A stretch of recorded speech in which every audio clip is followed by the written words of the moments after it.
The Pacific Ocean. For years, Japanese submarine crews believed the sea itself protected them.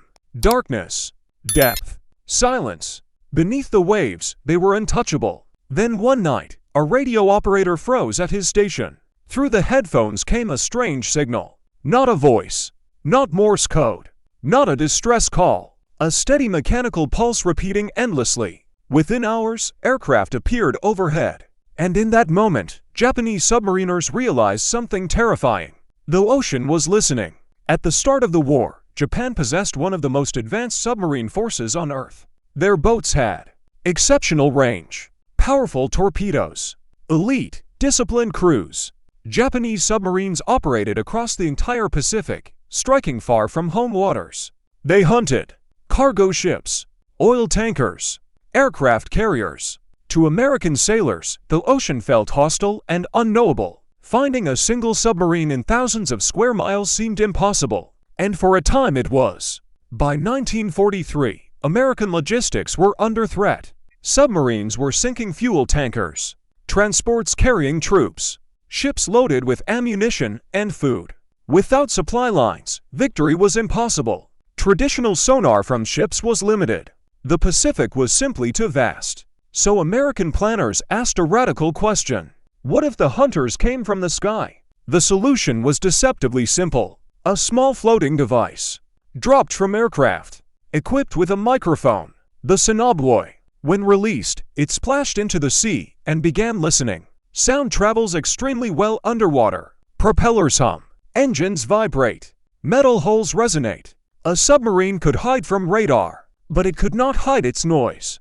And now, the ocean was filled with ears. The first interception happened by accident. A Japanese radio operator noticed an unusual transmission, a looping signal repeating again and again. At first, the crew suspected equipment malfunction. Electrical interference was common beneath the sea, but then the signals kept coming. Different frequencies, different locations, same mechanical rhythm. Soon, a terrifying pattern emerged.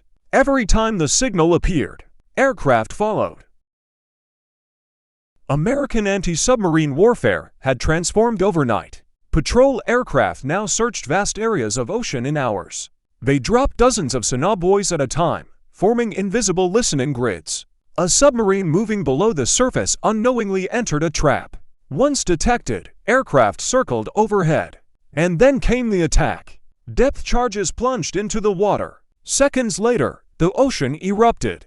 Explosions rolled through the depths like thunder. For the first time, Japanese submariners felt something unfamiliar. They were the hunted. Submarine warfare depends on stealth. Silence is survival. But the ocean had become transparent. Every propeller vibration, every engine pulse, every movement betrayed their position.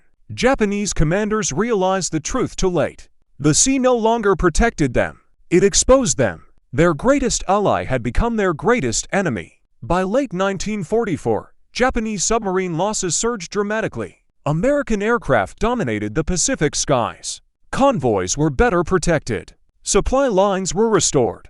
Japanese submarines, once hunters of the Pacific, now struggled to survive each patrol. Technology had shifted the balance of the war beneath the waves.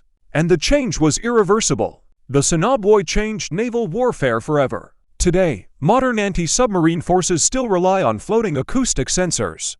The oceans remain vast, but they are no longer silent. And it all began the day a Japanese radio operator heard a strange repeating signal, a signal that meant one thing. The ocean was no longer theirs.